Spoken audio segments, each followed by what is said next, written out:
بسم اللہ الرحمن الرحیم۔ السلام علیکم۔ اردو کہانی میں خوش آمدید۔ کہانی شروع کرنے سے پہلے آپ سے ریکویسٹ ہے کہ اگر ابھی تک آپ نے ہمارا چینل اردو کہانی سبسکرائب نہیں کیا تو اسے لازمی سبسکرائب کر لیجئے۔ تو آئیے چلتے ہیں اپنی کہانی کی طرف۔ ہم اپنے علاقے کے بہت عزت دار لوگ تھے۔ بزرگوں کو دور سے دیکھ کر ان کی تعظیم و تکریم میں علاقے کے لوگ اٹھ کھڑے ہوتے تھے۔ ہمارا قبیلہ مرتبے میں اونچا تھا۔ سیاست میں بھی ہمارا خاندان برسوں سے شامل چلا آ رہا تھا۔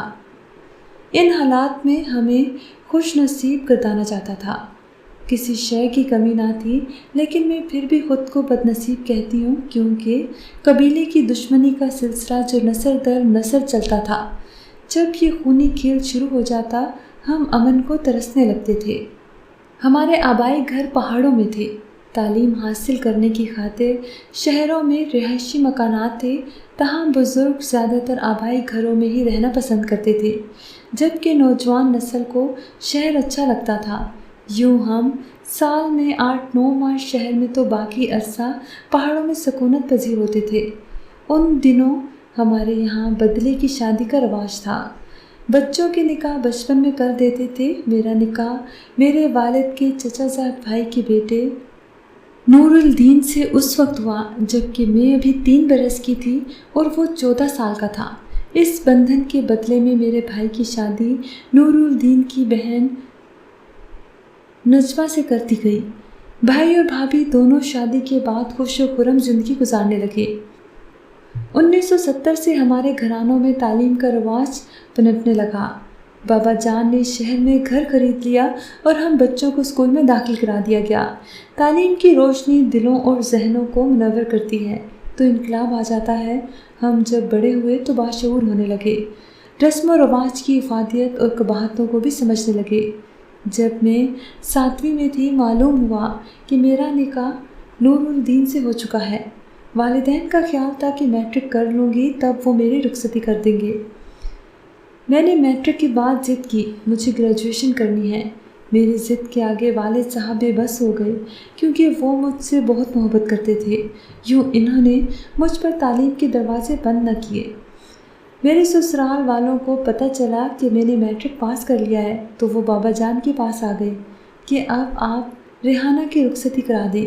والد صاحب نے میرے میٹرک پاس کرنے تک کی مہلت دی تھی، جو اب ختم ہو چکی تھی۔ بابا جان پریشان ہو گئے، کہنے لگے میری بیٹی ہونہار ہے، اس کو پڑھائی سے لگاؤ ہے اور وہ BA کرنا چاہتی ہے، آپ مزید مہلت دے دیں۔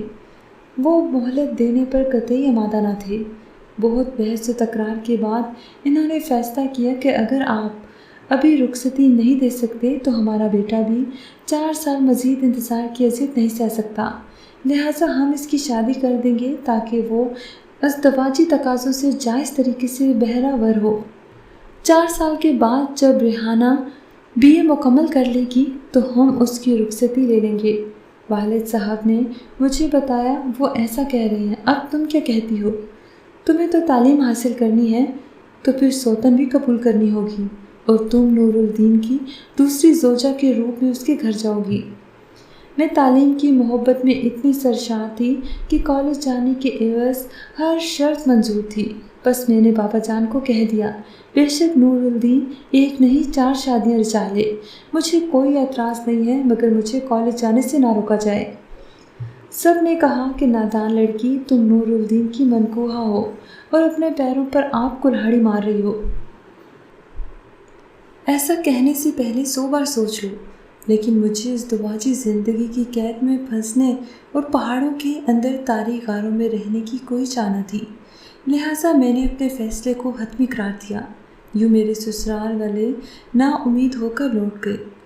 انہوں نے نور الدین کی شادی وہاں کی قبائلی لڑکی سے کر دی اور کالج کی سنہری زندگی سے میں لطف اندوز ہونے لگی۔ 4 سال پلک جھپکتے گزر گئے۔ BA مکمل ہونے کے بعد میرے سسرالی دوبارہ آ گئے اور مطالبہ کیا کہ اب ریحانہ کی رخصتی دے دیں۔ والد صاحب نے کہا کہ ہم رخصتی ضرور دیں گے کیونکہ قاعدے سے پابند ہیں، نکاح ہو چکا ہے مگر چند ماہ کی مہلت چاہیے۔ یہ مہلت بابا جان نے مجھے سمجھانے کے لیے لی تھی، کیونکہ میں قطعی نور الدین کے ساتھ زندگی بسر کرنے پر آمادہ نہ تھی۔ پہاڑی علاقوں کی قبائلی زندگی انتہائی پسماندہ اور پتھر کے زمانے کی طرز کی تھی۔ پھر میرے شوہر کے اب 3 بچے بھی تھے۔ سوتن کے ساتھ 3 بچوں کو بھی قبول کرنا تھا، ایک غار نما گھر میں رہنا جہاں پینے کا پانی تک نایاب تھا۔ اف میرے خدا، میں نے یونیورسٹی سے پڑھا تھا اور اب میں پتھر کے زمانے کو لوٹائی جا رہی تھی۔ بابا جان کے آگے ہاتھ جوڑ کر میں نے صاف انکار کر دیا کہ میں نور الدین کے ساتھ زندگی بسر کرنے کو قبول نہیں کر سکتی۔ میں کرنا چاہتی ہوں آپ کسی طرح میری گلو کلاسی کرا دیں۔ یہ ایک نہایت مشکل امر تھا، نکاح کوئی مذاق نہیں تھا، پھر وہ بھی بدلے کا نکاح۔ میری بھابھی نور الدین کی سگی بہن تھی، وہ بھی 4 بچوں کی ماں تھی۔ قبائلی لوگ طلاق نہیں دیتے، وہ عورت کو جان سے مار دیتے تھے مگر طلاق کو گالی سمجھتے تھے۔ یہ ایک بہت بڑا اور پیچیدہ مسئلہ تھا، انکار پر خون خرابے کا خطرہ تھا۔ دوبارہ پنچایت ہوئی اور یہ فیصلہ ہوا کہ نور الدین کو میری رخصتی نہ دی گئی تو یہ وعدہ کرنا ہوگا کہ میں عمر بھر کسی اور سے شادی نہیں کر سکوں گی۔ وہ مجھے طلاق بھی نہ دے گا۔ اگر میں نے عدالت سے خلا لیا تو وہ دشمنی کا انتہائی قدم تصور ہوگا۔ میں نے اس کی ہر شرط مان لی، بس مجھے پڑھنا تھا، پڑھ لکھ کر معاشرے میں اعلیٰ مقام حاصل کرنا تھا۔ میں نے اطمینان کا سانس لیا اور یونیورسٹی میں داخلہ لے لیا، مگر نور الدین کا سکون برباد تھا۔ وہ قبائلی سوچ رکھتا تھا، میں اس کی منکوحہ اور ملکیت تھی۔ اگر اس کی بہن میری بھابھی نہ ہوتی تو وہ جرگے سے نہیں بندوق کی گولی سے فیصلہ کر چکا ہوتا۔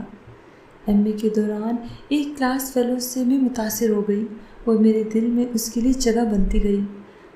ایم اے کے بعد ہم دونوں نے فیصلہ کیا کہ ہمیں ایک ہونا چاہیے۔ یہ میری پسند کی شادی تھی اور مجھے اپنا جیون ساتھی منتخب کرنے کا حق حاصل تھا۔ بچپن کا نکاح میری منشا اور مرضی کے بغیر ہوا تھا۔ میں اس بندھن کو قبول کرنے پر تیار نہ تھی، لیکن میرا معاملہ کوئی عام معاملہ نہ تھا، یہ ایک بہت پیچیدہ بات تھی۔ میں نے اپنے بھائی اور ابو سے بات کی، وہ بہت پریشان تھے، کیسے اس مسئلے کا حل نکالا جائے۔ بالآخر میں نے عدالت سے خلا کا حق استعمال کرنے کا فیصلہ کیا اور خلا حاصل کر لیا۔ جب نور الدین کو خبر ملی، وہ آگ بگولا ہو گئے اور میرے بھائیوں کے سروں پر آ دھمکے۔ دونوں گروہوں میں زبردست جھڑپ ہوئی، دونوں جانب سے جوان زخمی ہوئے۔ یہ مقابلہ چونکہ شہر کے نواح میں تھا، مقدمہ درج ہو گیا، لیکن پھر کچھ اثر و رسوخ کی وجہ سے معاملہ عدالت جانے سے قبل رفع دفع ہو گیا۔ پہاڑ کے باسیوں کا اپنا قانون تھا، وہ عدالتی فیصلوں کو نہیں مانتے تھے۔ اس واقعے کے بعد بھائیوں نے فیصلہ کیا کہ ریحانہ کو کراچی میں ہی رہنا چاہیے، یہاں اس کے رہنے سے جھگڑا شدید ہونے کا اندیشہ ہے۔ 2 ماہ بعد میری شادی کراچی میں ہو گئی اور شادی پر کوئی ناخوشگوار واقعہ پیش نہیں آیا۔ 2 سال تک حالات پرامن رہے۔ اس دوران اللہ تعالیٰ نے مجھے ایک خوبصورت بیٹی سے نواز دیا۔ ایک روز امی کا فون آیا، وہ شدید بیمار تھیں، مجھ سے نہ رہا گیا۔ ماں کی محبت میں ماں کے پاس آ گئی۔ ابھی مجھے آئے 2 دن ہوئے تھے کہ غالباً بھابھی کے ذریعے میرے سابقہ سسرالیوں کو منظوری ہو گئی کہ میں اپنے والدین کے گھر آئی ہوں۔ گرمیوں کا موسم تھا، ہم لوگ صحن میں چارپائیاں ڈالے سو رہے تھے کہ آدھی رات کو 5 آدمی اسلحہ کے ساتھ صحن میں کود آئے۔ میری چارپائی آخر میں دروازے کے پاس تھی، پہلو میں میرے 6 ماہ کی بچی سو رہی تھی۔ والد صاحب اور بھائی فیصلہ بات گئے ہوئے تھے اور گھر میں بھابھی، ان کے بچے، امی اور چھوٹی بہن تھی۔ میں گہری نیند سو رہی تھی، کسی نے میرے منہ پر ہاتھ رکھا اور میری آواز خوف سے حلق میں قید ہو گئی۔ انہوں نے جلدی جلدی میرے ہاتھ پاؤں باندھ کر بے بس کر دیا اور کندھے پر ڈال کر لے چلے۔ تبھی میں نے سسک کر کہا، ہائے میری بچی، اسے بھی لے چلو۔ ان میں سے ایک دوبارہ پلٹا اور سوتی ہوئی بچی کو اٹھا لایا۔ انہوں نے مجھے اور بچی کو جیپ میں ڈالا اور جیپ پہاڑی راستے پر چڑھنے لگی۔ بچی جاگ گئی اور اس نے رونا شروع کر دیا۔ رات کے اندھیرے میں انہوں نے اس کے رونے کی پرواہ نہ کی اور جیپ کو دوڑاتے رہے۔ بچی نے پھر رونا چلانا شروع کیا تو نور الدین کو غصہ آ گیا۔ اس نے طیش میں میری معصوم بچی کو میرے سامنے ہی ندی کی تیز و تند بہاؤں میں پھینک دیا۔ وہ آنن فانن کسی تنکے کی مانند بہہ گئی۔ جب اس نے بچی کو پانی کے تندریلے پر اچھالا تو میرے منہ سے چیخ نکل گئی۔ اگر میرے ہاتھ پیر نہ بندھے ہوتے تو یقیناً میں بھی بہتی ندی میں چھلانگ لگا دیتی۔ میرا دل بلک رہا تھا، آنکھوں سے آنسو بہہ رہے تھے اور میں بد دعا کر رہی تھی کہ اے اللہ، اس ظالم کو پھانسی کے پھندے پر چڑھانا جس نے میری معصوم بچی کو اس بے دردی سے ندی میں بہایا ہے۔ اس وقت میرے دل کی جو حالت تھی الفاظ میں بیان نہیں کر سکتی۔ اپنے سامنے چاندنی رات کی تیز روشنی میں اپنے جگر کے ٹکڑے کو پانی میں گم ہوتے دیکھ کر میں پاگل سی ہو گئی تھی۔ صبح جب والد اور بھائی فیصلہ آباد سے لوٹے، ماں نے رو کر ان کو بتایا کہ دشمن ہماری عزت کو اس طرح اٹھا کر لے گئے ہیں۔ یہ سن کر میرے والد اور بھائیوں کو اس قدر صدمہ ہوا کہ انہوں نے سر پر کفن باندھ لیا اور وہ دشمنوں کے علاقے کی طرف روانہ ہو گئے۔ وہاں گھمسان کا رن پڑا، 2 آدمی ہمارے اور 2 ان کی جان ہار گئے۔ علاقے کے پیش امام اور معزز لوگ بیچ میں آ گئے، ورنہ شاید خون خرابہ اور زیادہ ہوتا۔ بات معمولی نہ تھی، عزت و ناموس کا مسئلہ تھا۔ مجھے ان لوگوں نے رات کو سوتے ہوئے گھر سے اٹھایا تھا، جبکہ میں اب ان کی نہیں کسی اور کی منقوہ تھی۔ باپ اور بھائی پیش امام کی مہربانی سے مجھے ان کی قید سے چھڑا کر لے آئے۔ وہ مجھے گولی نہیں مار سکے کیونکہ نور الدین کی بہن میرے گھر میں تھی، ورنہ وہ بھی گولی کا نشانہ بن جاتی۔ ایسے میں لڑکی کو گولی مارنے کے بجائے زندہ ہی کسی دور دراز مقام پر فروخت کر دیا جاتا ہے۔ قبائلوں میں بھی علم کی روشنی پھیل چکی تھی، لہٰذا میں فروخت ہونے سے بچ گئی اور معززین نے مجھے میرے باپ کے حوالے کر دیا۔ طے ہوا کہ یہ رشتہ چونکہ ان کی بیٹی کے بدلے ہوا تھا، لہٰذا اب ہم مخالفین کو تاوان ادا کریں گے۔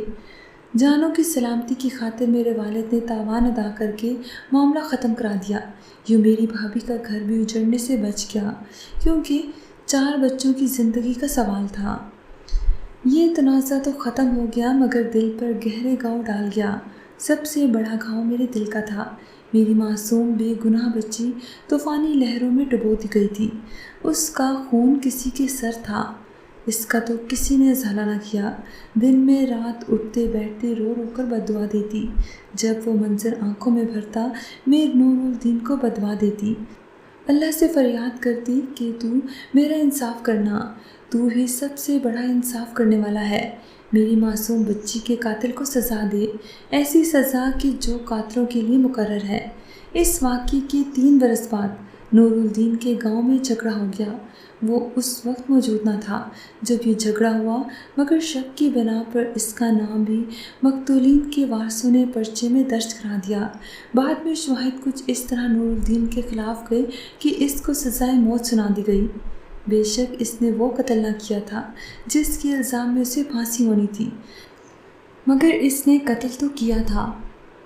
میری معصوم بچی کو بہتی ندی میں اچھال کر اسے پانی میں غرق کرنے والا وہی تھا۔ کوئی رحم کی اپیل کارگر نہ ہوئی، بالآخر نور الدین کو پھانسی ہو گئی۔ پھانسی سے قبل اس نے اپنے باپ کے سامنے اقرار کیا تھا کہ وہ جس مقتول کے بدلے پھانسی پا رہا ہے اس کا قتل اس کے ہاتھوں نہیں ہوا ہے، لیکن وہ ایک معصوم بچی کو نہر میں ڈبونے کا مجرم ضرور ہے۔ جب نور الدین کو پھانسی ہوئی، جیل میں پھانسی گھاٹ سے باہر ایک مجمع لگا ہوا تھا۔ لوگ اس کی پھانسی پر افسوس کر رہے تھے کہ وہ ایک خوبصورت طاقتور گڑیل جوان تھا، مگر مجھے کوئی افسوس نہ تھا۔ میں ہر ایک سے کہہ رہی تھی کہ خدا کی لاٹھی بے آواز ہوتی ہے اور اس کے ہاتھ دیر ہے اندھیر نہیں ہے۔ مجھے اپنے رب پر یقین تھا، واقعی اللہ کی عدالت بڑی ہے اور وہاں صحیح انصاف ہوتا ہے۔ میری کہانی اللہ کے انصاف کی ایک زندہ مثال ہے۔ ناظرین، اگر آپ کو ہماری آج کی کہانی پسند آئی ہے تو اسے شیئر اور لائک کریں، اور اگر ابھی تک آپ نے ہمارا چینل اردو کہانی سبسکرائب نہیں کیا تو اسے لازمی سبسکرائب کر لیجئے اور ساتھ بنے بیل آئیکن کو بھی پریس کر لیں تاکہ ہماری ہر کہانی کی نوٹیفیکیشن آپ تک پہنچتی رہے۔ اگلی کہانی تک کے لیے اجازت دیجیے۔ اللہ حافظ۔